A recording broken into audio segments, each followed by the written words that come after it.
Hey, so it's been like maybe about 2 weeks or longer, and I'm sorry this video is taking so long to make.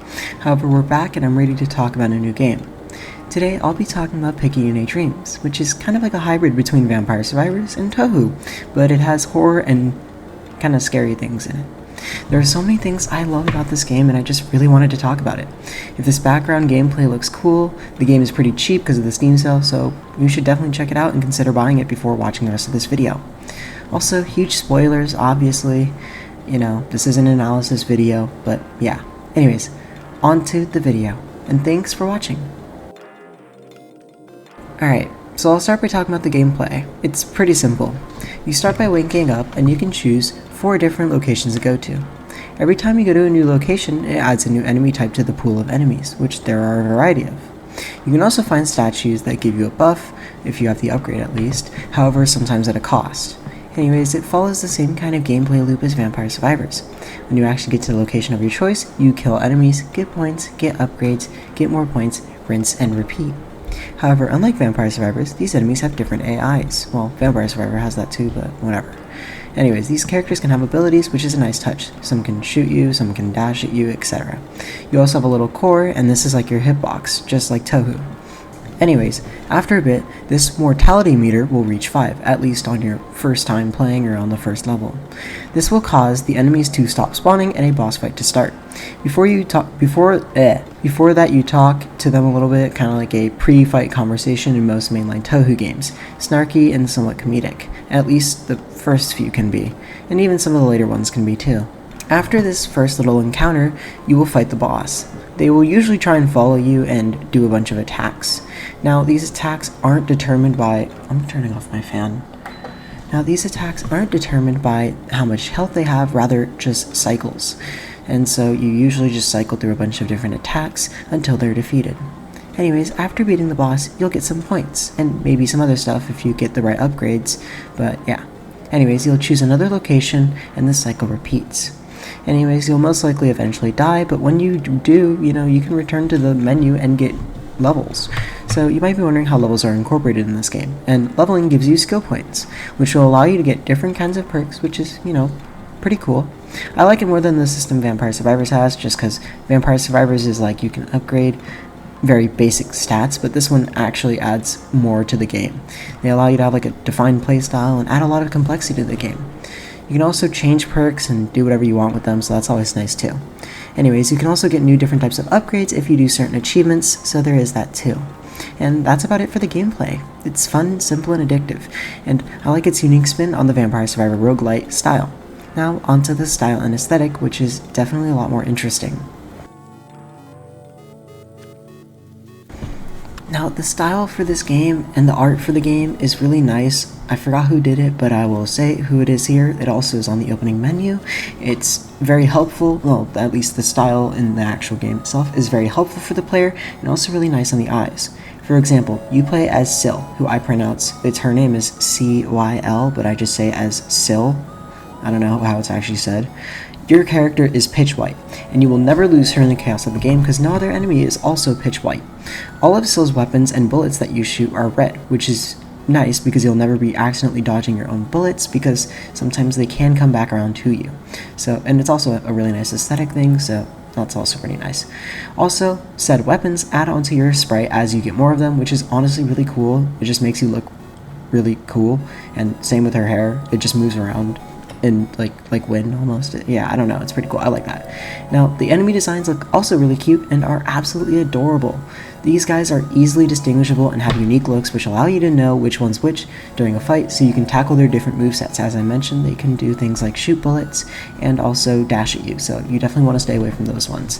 Now, okay, I'm just giving an example. Look, this guy looks like a Bunger from Bugsnax. You gotta love him, and I'm happy about that. I really want to talk about the soundtrack now because that is probably one of my favorite parts of this whole game. So onto the soundtrack. Now, the soundtrack is absolutely fantastic. I'll start by talking about the main game songs, and I'm not even going to cover the cutscene songs. They're more of a side thing. Now, there are 2 different types of songs, stages and boss songs. Now, I'll start by talking about stage songs. In the game, there are 5 different stages, however there are actually 10 stage songs because there are 2 types of stage songs, which, just stay with me. There are quasar stage songs and celestial stage songs. I'm not sure which or what factor decides when you get a quasar or a celestial stage, but they are both really good. You know, the first stage with the celestial variant going do do do do do do do do do do do. I'm like, I really like that. Anyways, the boss songs are also absolutely amazing and perfectly fit the vibe of each fight. For example, the third boss is a really empowering woman with a motorbike, and you have to get away with the song where it's like one of the only songs with a guitar in the back and it makes you feel like you're in a rush and you've got to get away. I also really like the fact that they use actual breakcore here, and you know, it's very unique here because you never really see unique breakcore. Okay, like a lot of breakcore nowadays. Okay, hold up. Onto music tangents, let's just make its own section. Honestly, I'll just say it now, breakcore is a lot of the same. It feels like anytime I hear breakcore, it's always mixed with okay, I'll talk about that later. But a lot of breakcore sounds like this. Thank you to my brother, by the way, for doing a breakcore sample that sounds honestly pretty funny and pretty accurate.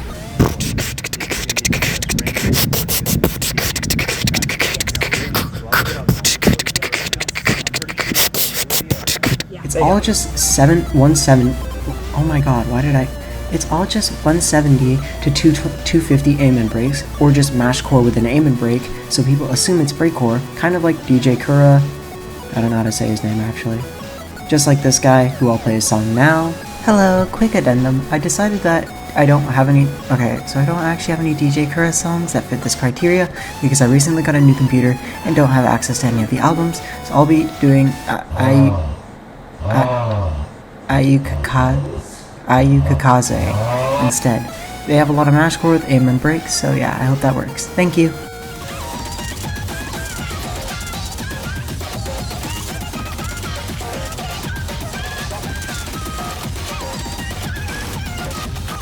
This isn't breakcore, this is mashcore. It's kind of like how nightcore now is just a song at 115% or so, when it's actually just remixes. Like you can hear like original songs by DJ Mirakurun, and I'm gonna go off script here and I'm gonna say it.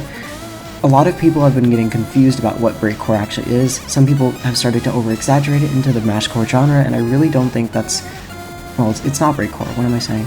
But yeah, I think that Picayune Dreams just does such a cool job with unique breakcore with these ethereal feels, and it makes me feel like I'm in space, and I just really like it for that reason. I have it downloaded. They actually have a Bandcamp. The OST is completely free, and I'll be playing it in the background of this video, so feel free to check it out. I'll put a link in the description below, and yeah. Anyways, on to the story. So, the game begins with a strike of lightning, and you awaken. Your mission is to save humanity from Picayune, and that's all you know. You have no other memories. You fight through waves of enemies until you receive a transmission incoming from a rabbit at mortality rate 5. This rabbit tries to get you to go away, however you refuse and begin your fight with the rabbit. After winning, it was honestly a pretty easy fight, you know, low diff I guess is what my brother would say. After winning the fight, the rabbit explodes and you find a memory of the past. In the game, after defeating a boss, you will get like a USB stick, and these will give you memories that you can look through and get some more story. So I'll be talking about each one after you defeat a boss. Anyways, with the first memory, you wake up in a bedroom. Right now you are playing as Picayune, and you look around. You look around and you notice that there's a bunch of blocked doors with a bunch of glitchy bits. Each one shows that you can't remember something, whatever is behind that door. However, you do remember one memory. Or, well, you can see one door that you can go through, I should say. And you enter through. You now play as Izu Kamiya, who wanders around a lovely area with bunnies and carrots. It's really happy and really relaxing, and while wandering you find a mailbox. Upon opening the mailbox, you read a letter. Okay. Congratulations, Izu Kamiya. You were among the top 0.01% of the applicants we received. It is a great pleasure to inform you that you have been selected for the program. If you could have your things prepared by the 23rd of January, we'd like to start training from then on. I'm sure you're aware of the risks and responsibilities you are accepting. Humanity thanks you. And now we're here. I have no clue where you are, but it's disorienting. It's like the background from Earthbound. Anyways, You kind of wander around and you see these red guys who tell you about the current status of the Earth.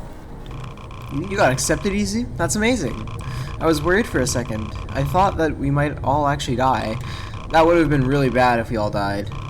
We could still die if you fail. That sucks so hard. When I heard that the world might end, I got really scared. But when I found out they were assembling a team to deal with it, I was so relieved. I just paid off my car and the real estate. I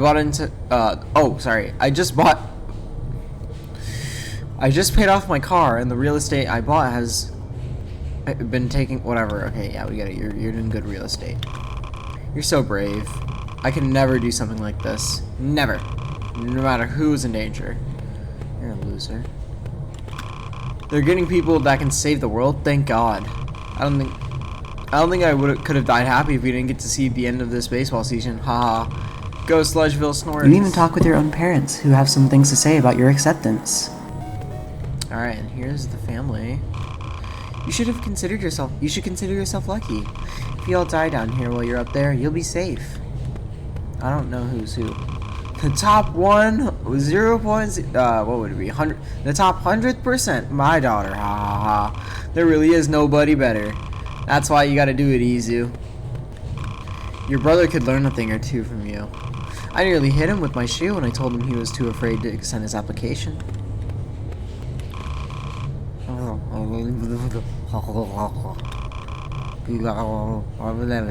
Anyways, you eventually move past them and you reach, well, these dudes, I guess, whatever they are. They give you a paper and you read it.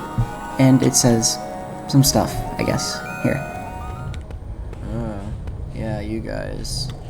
By signing this piece of paper, you are donating your physical and mental being to the government, for the better of mankind, for the safety of our future.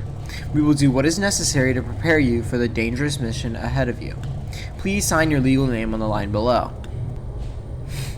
Izu Kamiya. Well, I guess those guys are government agents of sorts. Well, anyways, you read the paper, you sign it, and then you end up in a world of static and documents and drugs. Eventually, you reach the end, I guess you could say, after the static gets a bit intense, and you pick up a helmet. Upon picking it up, the memory is now over. I'm sure you can see why this game is very surreal and somewhat freaky. It's kind of like Lisa the First in a way. It really reminds me of that, or, you know, those kinds of games. It's surreal and super confusing. Anyways, back to the game. You continue to survive in space, dodging and weaving and so forth.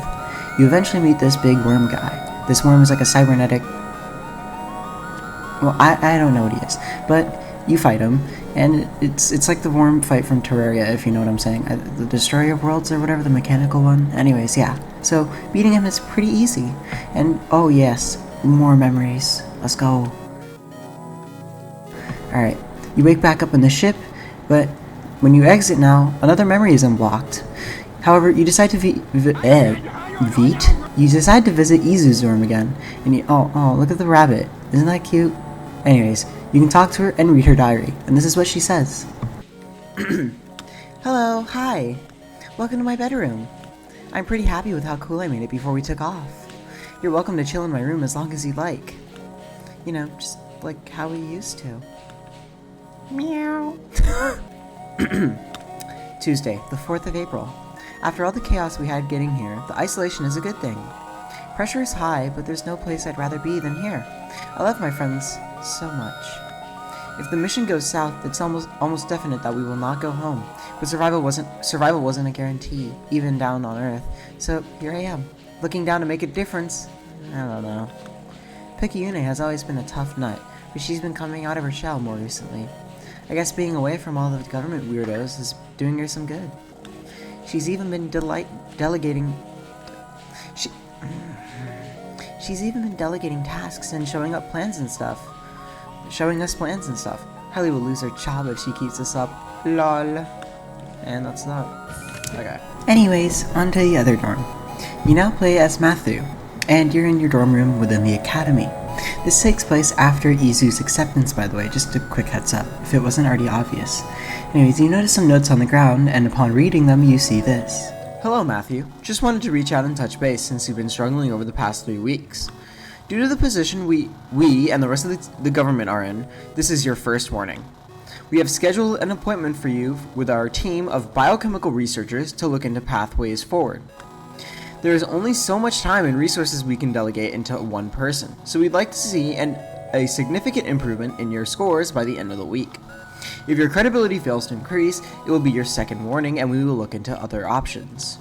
Should nothing come of these either, you will receive your third strike and be kicked from the program.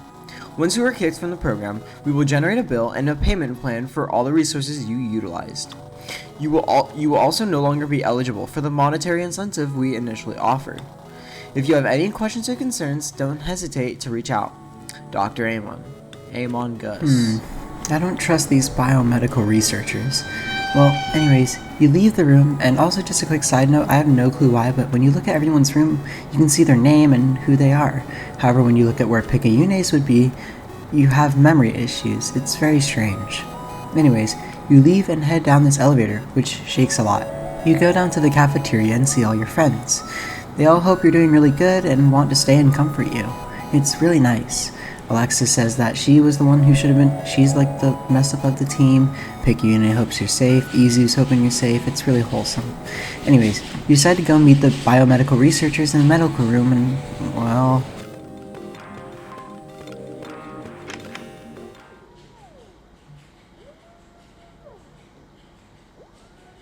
I don't know if you can hear the drilling noises here, but yeah, they're drilling. Oh yeah. Okay.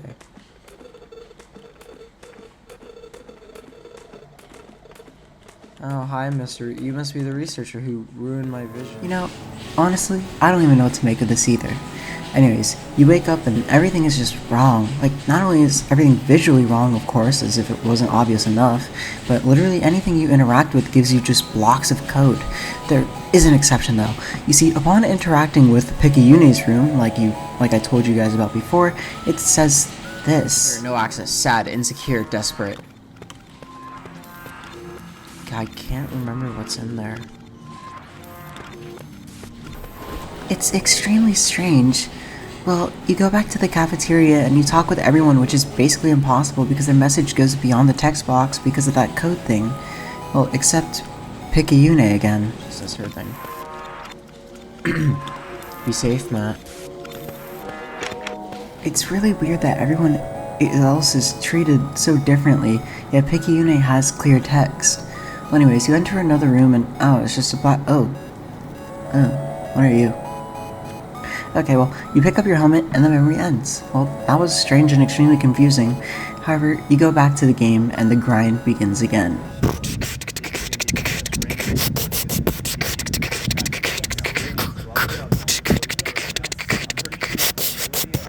Damn, you're getting pretty strong at this game. Anyways, time for the next fight. You now encounter a lady on a motorbike. I really enjoyed this fight as it had me stay on my toes for the most, or whatever that saying is. Had me on my feet. Whatever. Anyways, the movement is extremely important for this fight. She's constantly chasing you and it's really fun. Could be difficult at first, but once you kind of learn how to do it, it's pretty easy. Anyways, it's a pretty hectic fight. You defeat the biker, and then, another memory. It's time to check it out. You're on the ship again, as usual, and let's go see how your friends are doing, just like last time. Izu says, and then what Matt says. Hey, you. Oh, wait.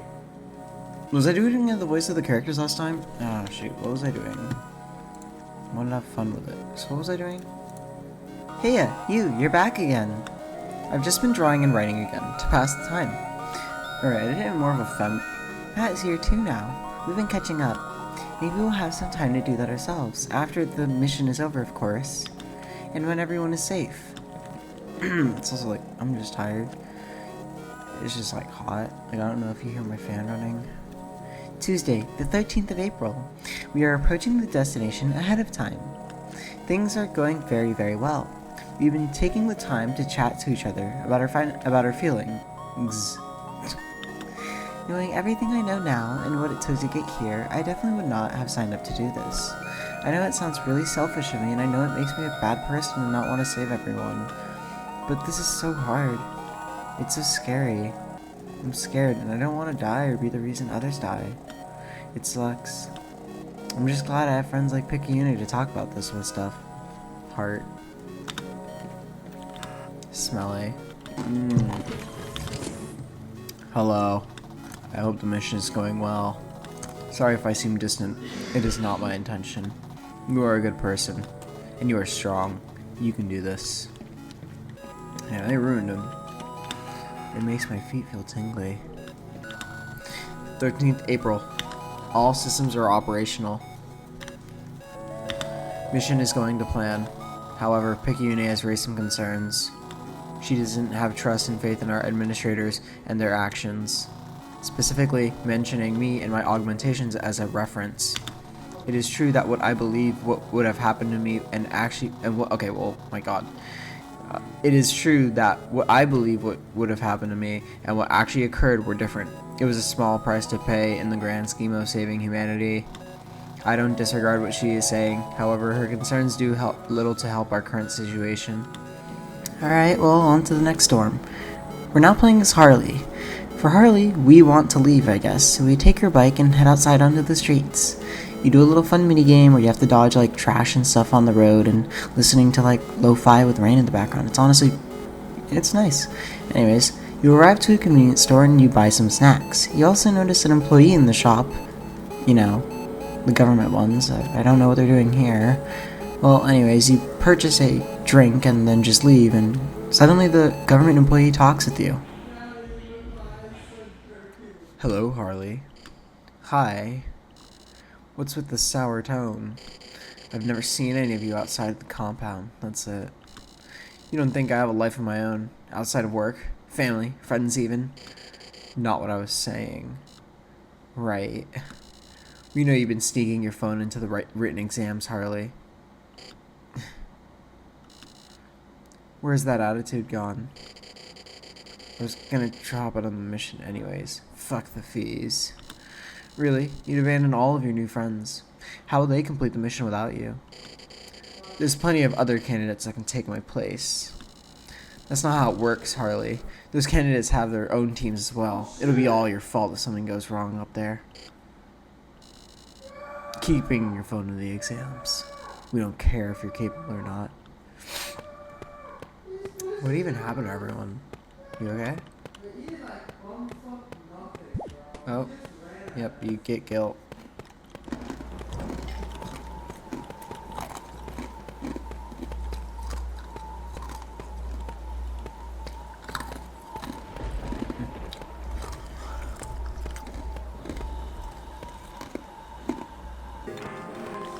What is wrong, Harley? You look ill. You're all wet. Oh. You were trying to scam the vending machines. Oh, I thought she said more. Are you alright? And then Alexis. I didn't know you were heading out, Harley. We would have gone with you. We're gonna save the world, right? Yeah.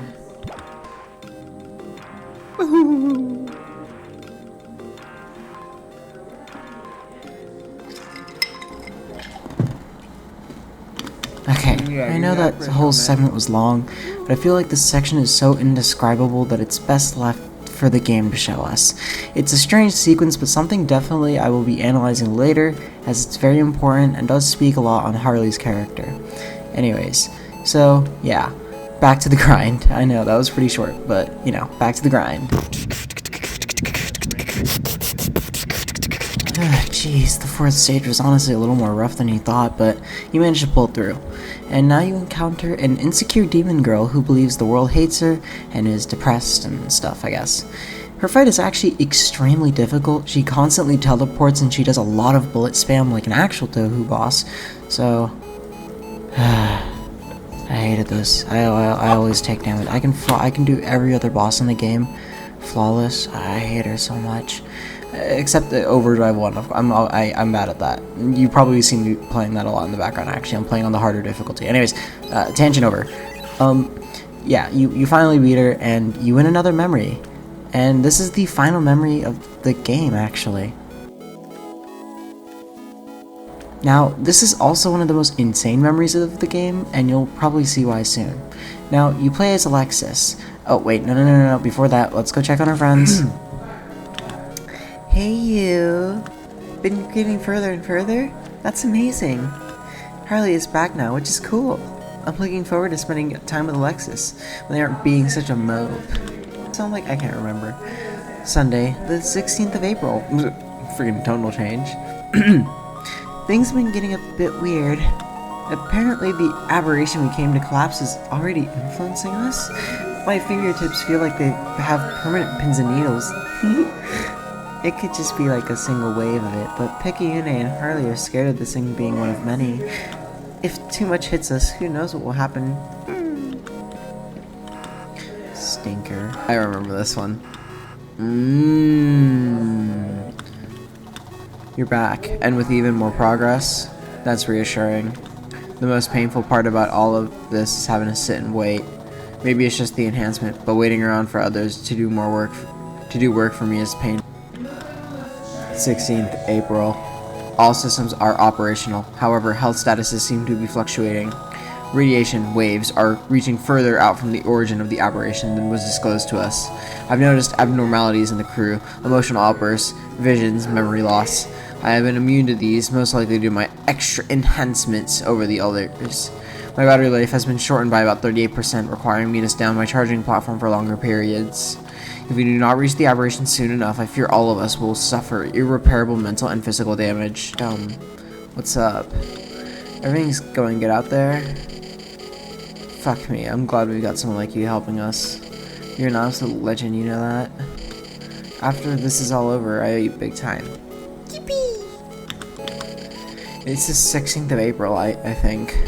I have to admit, I've sort of given up. Picayune is a much better leader than I am. I was never meant to be up here. I should have failed early on instead of cheating. Now these good people might die because of me. I think Picayune knows that. I'm not fit for the job, which is why she's been assertive lately. I just hope it's not... I just hope it's not too little, too late. I've got this weird feeling all the way down my spine, like a big spider has crawled in there and now it's stretching its legs out far from the center as it can. And don't even get me started on the weird nightmares. This shit better be temporary. Okay. Well, you're probably learning a lot, but now let's actually go back to Alexis. She's an insecure girl who's really sad and anxious. Interesting. I know a boss that's like that. Well, anyways, you're out on the track field and you talk to Matt. Turns out Alexis has a massive crush on Harley, and it's like, yeah, who would have guessed? Duh. Anyways, you head to the locker to see Harley and you confess your feelings, but... Alright. Oh, hey, what's up, Alexis? Hey, Harley, I was wondering if, like, you were interested in maybe... Oh, Alexis. Any other time I would. I definitely would. It means a lot. It really does. But with all this, and the world ending, and the tests, and the mission coming up, I can't. I just can't. You understand, right, Alexis? Alexis?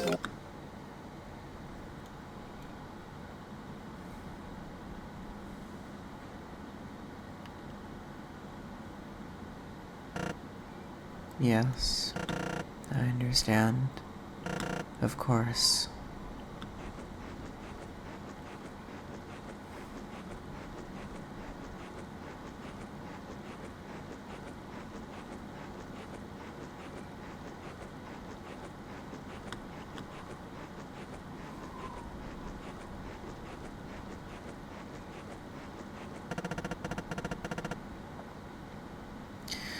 Where are they going? Off to save the world? What is the point if we have to break our backs and lose everything just so everyone else can be happy? It's not fair. It's selfish, but I don't care. Then again, Harley is doing it. Everyone else on my team has had it worse than I have. I don't care about everyone else but them. That's the part I was waiting for. Alright, let's go back and get our helmet.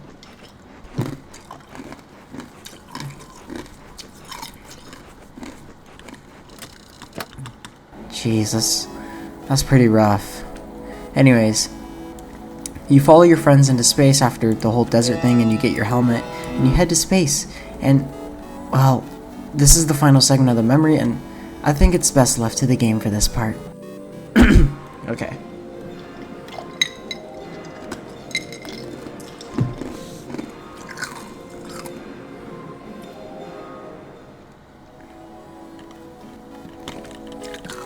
Kinda sucks that we never really get to see much of Alexis's room. It's actually pretty cozy. Oh yeah, this part.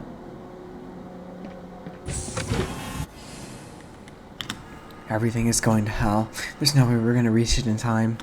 I don't think there's any chance we're going to survive. I'm writing this down as physical evidence of what we were put through. If anyone is reading this, the people who did this to us need to be held accountable. I will do anything within my power to make them pay. My friends do not deserve this. And that's the only thing you can read, by the way. Here's Izu. I feel really weird. Like, really, really weird. I think I'm gonna be sick. God, my throat. My battery's already nearly drained. I swear I just got off the pad a moment ago. Something isn't right.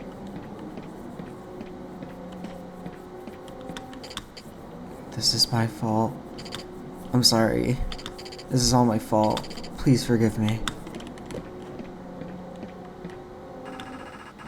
We weren't even anywhere near the aberration, and its influence is 100 times worse than what they said it would be. We went through all that and have to endure this because they couldn't get their numbers right. Our deaths are gonna be... Are our deaths even gonna be able to help the next crew they send? I haven't been able to send out any... Oh my god, why is she so goddamn wordy? I haven't been able to send out or receive any communications all day. I can't feel my hands. I think I'm having a heart attack. I'm scared. Something's happening. Please, somebody come and save us. How come we have to die for everyone else? How come we're the ones who have to suffer after all we went through? Are they going to send another group of us? How many will they torture until they get it right? Help me, Alexis. Something is...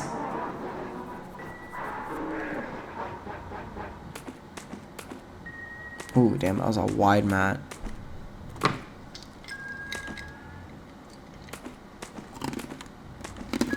Any moment now. Hi.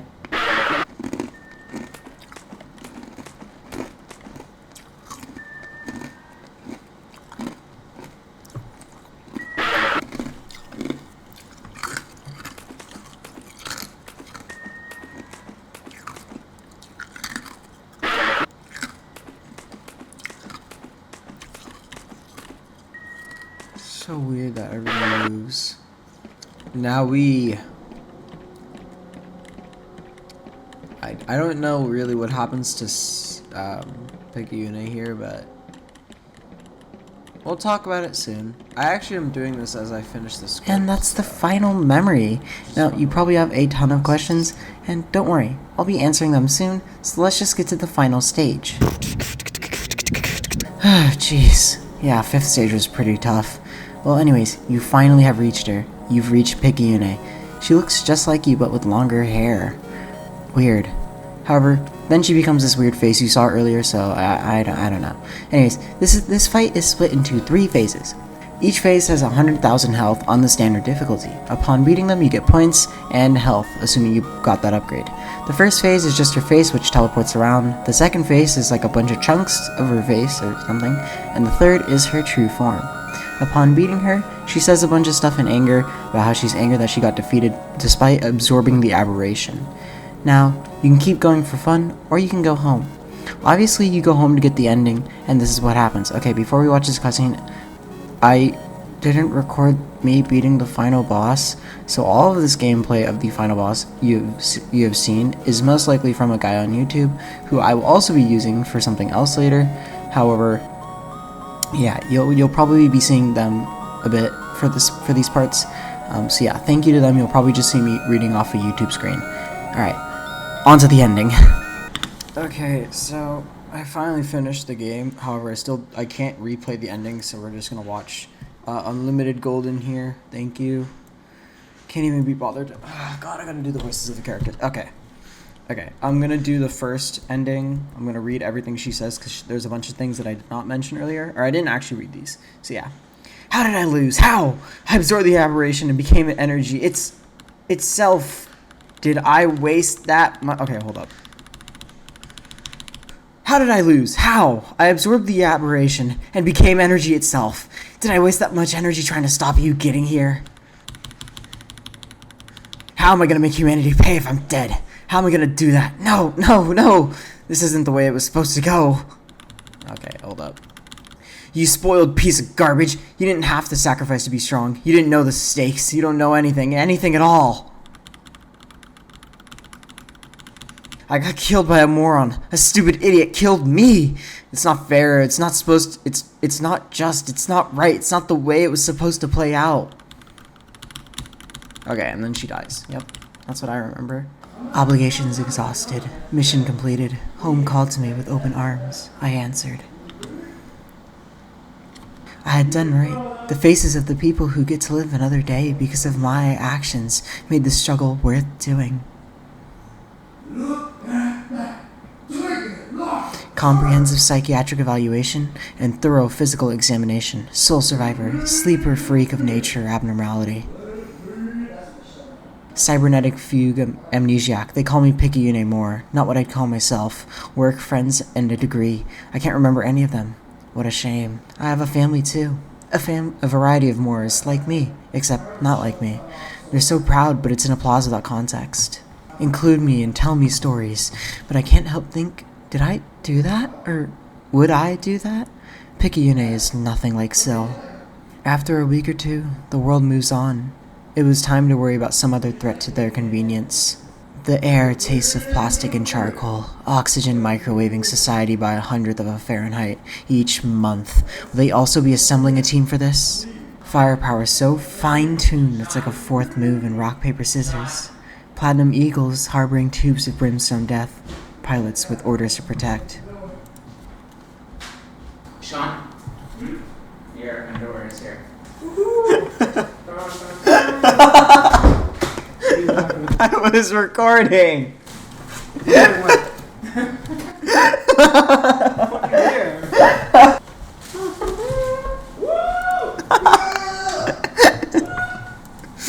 Pilots with orders to protect. I've done all I can. I can only give humanity what it wants, not what it needs. Okay, I'm gonna call it there now. And that's the game completed. Psych is actually a true ending. However, it changes everything we know, and I'd really like to save that for the analysis of this story. So let's wait like, oh god, how long is this? Okay. It's like 2 pages long. Okay, it's 2 pages long. Okay, yeah, wait for those 2 pages to be done. Alright, let's get into the analysis and timeline and piecing it all together part. Alright, let's do this. You know, normally I like to express my trans identity, especially by doing voice training on this channel. It makes me feel a lot better about myself, but this is so long, I don't think I can do that for that long. It's insanely long. As I mentioned, it's 2 pages long. So for once, I'm going to drop my voice training. I'm going to become straight. Alright, so let's put the story together. It starts where Izu started. About the time of, I believe it's January-ish, I want to say.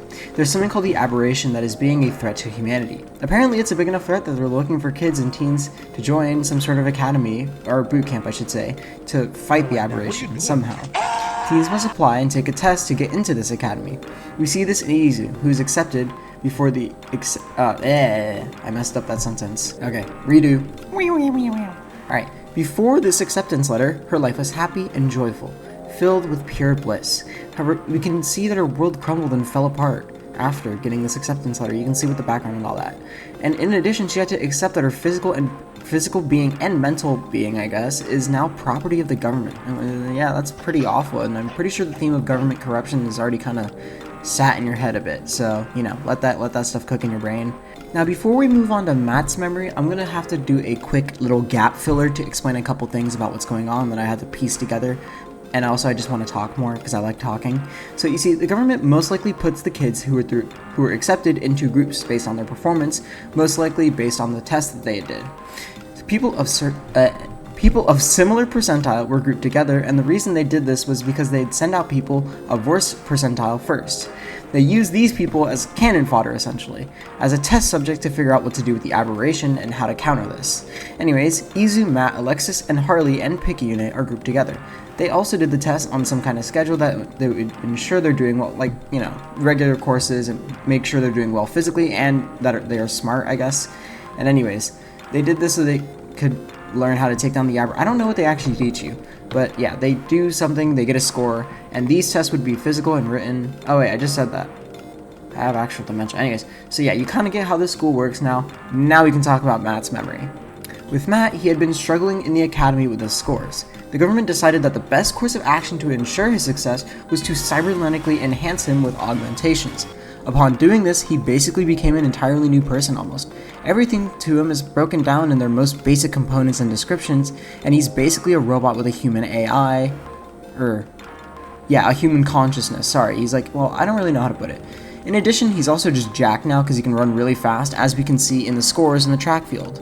He has like a 13.9, actually it doesn't define how fast the track, okay, well anyways, so yeah, on to Harley. With Harley, she apparently took frequent biking trips to a convenience store to get snacks and get away from the academy things. She talks with an employee, as we saw earlier, of the government and the academy, who tells her that they know she cheats by using her phone, but they don't care because they need her anyways, and that she'll let her teammates down if she continues to cheat. Who knows how long she's been doing this? She could have been doing this on the original test that she took to even get in here, and maybe by pressure she was forced into this, so who knows. Anyways, this causes her to become burdened, as we see by this weird guilt thing latch onto her. And now the whole mini game, where you have to dodge the people, and it's like, a subversion of expectations, because it was like, oh, you're dodging trash, now you're dodging humans, I don't know. Anyways, the whole minigame is now how she's trying to avoid hurting the people she cares about, because she cares about them. If you hit them, they kind of explode, but you're not supposed to. It's pretty easy to not hit them. Anyways, upon returning home, she is calmed by her friends and cries with Alexis. Page 1 complete, on to the second page. Okay, the final memory is before they are sent to deal with the aberration. We now take control of Alexis, who's wanting to confess to Harley as she has feelings for her, if it wasn't already obvious enough. Now, she briefly talks to Matt before going to the locker rooms to talk to her. Upon being rejected due to these stressful circumstances and stuff, Alexis freezes up, and this whole surreal, desert thing happens. Now, I thought about this for a while, and I still am, but I think I have some idea.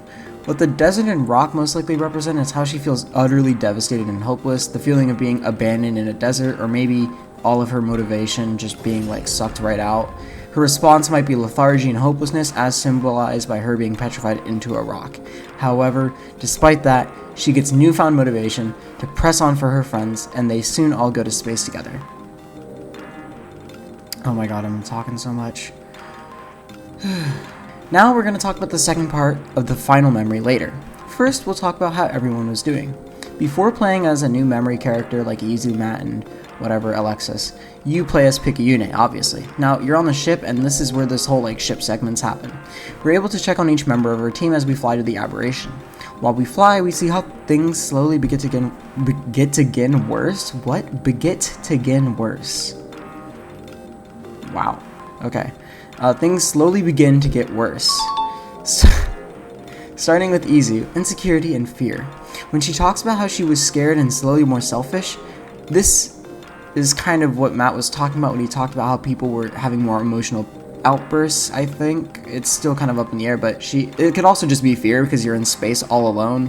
However, for sure we see the consequences of the aberration on the 16th, how Izu's having tingly fingers and stuff.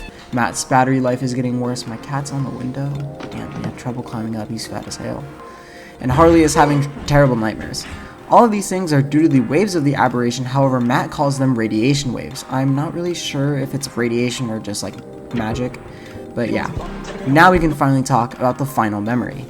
Now, you remember this I hope because it was pretty wild. Everything is falling apart, panic is rising, Izu is sick, Matt's batteries are dying, Harley is panicking, and Picayune is in absolute anguish and curses the world and the government that sent them here. Pretty memorable if you ask me, Anyways, the whole thing turns into that segment where they're capturing stuff and it does the jump scare. And honestly, it might not make sense, but I'll just say it right now. If it wasn't really obvious already by the boss designs, which I started hinting at, right now the aberration is taking them and making them guards or minions. Izu became the rabbit. You can kind of see how the rabbit's hyperactive, Izu's hyperactive, duh. Matt became the worm. Okay, I don't really get that one still, but yeah. Harley became the biker. She has a bike. Now, and then Alexis is sad demon because she's sad, obviously. That's my theory, and I made this up before the true ending, which explains a decent amount of this. Now, Picayune absorbed the aberration in her anger to save her friends. Again, I'm talking about the theory that I came up with, which I'm pretty sure was correct, and then became it. Then her corpse was left behind, however, it somehow came alive. I don't get this part at all. Who's Sil then? Because then it's like, yeah, so I just don't get this. Anyways, finally, after all that, you play as Sil, which is, you know how things be as Sil. It's Sil. And you have to kill stuff, and then it's the ending of the game. However, there is a true ending. To get the true ending, you have to beat the game without taking any damage from any boss or using the auto bomb skill at all, essentially flawlessing. Thank you for this guy to beating it. I think it was actually the same. Yeah, it's the same guy that I'm using for my other parts that I forgot to record. For beating it so then I can watch the video and do my fun voices over it. Now, let's watch it. What is going on? Relax. If the suit is capable of keeping me alive, since we're the same, it should try and keep you alive as well. You're going to kill us both. I'm not just your average person, you know. Oh yeah? I guess I'm not either. I don't want to hear it. Why are you doing this? You saved humanity. I can't say I've saved humanity by leaving a few of them out to die in space. Are you insane? Saving me just means you'll have to try to stop me again, and you can't win every time, Sil. I was hoping that all that energy absorbed from the aberration could be used to do some good.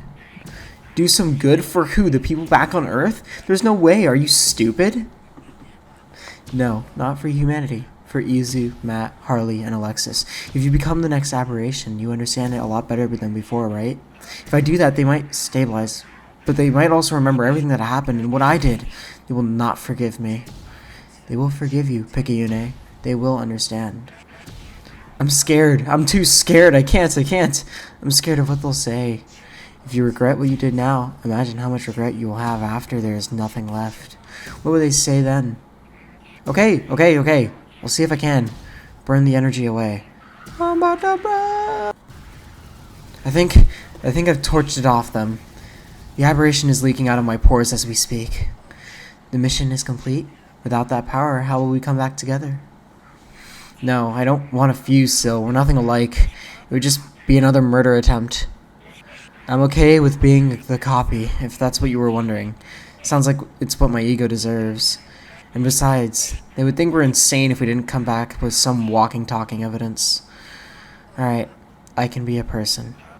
If we don't start moving now, my mortality will kick in, and I'll have to learn how to breathe without any oxygen. Right. And then things fade to white. I'm just gonna skip this for the sake of time. Best song in the game. Oh yeah. You see the news? Those suits are getting what the Jesus. You see the news? Those suits are totally getting chewed out. All the other candidates and yourself are all the proof the judges need to hit them with the books. Now we get to take it easy. No, flag it off my screen. Oh my damn.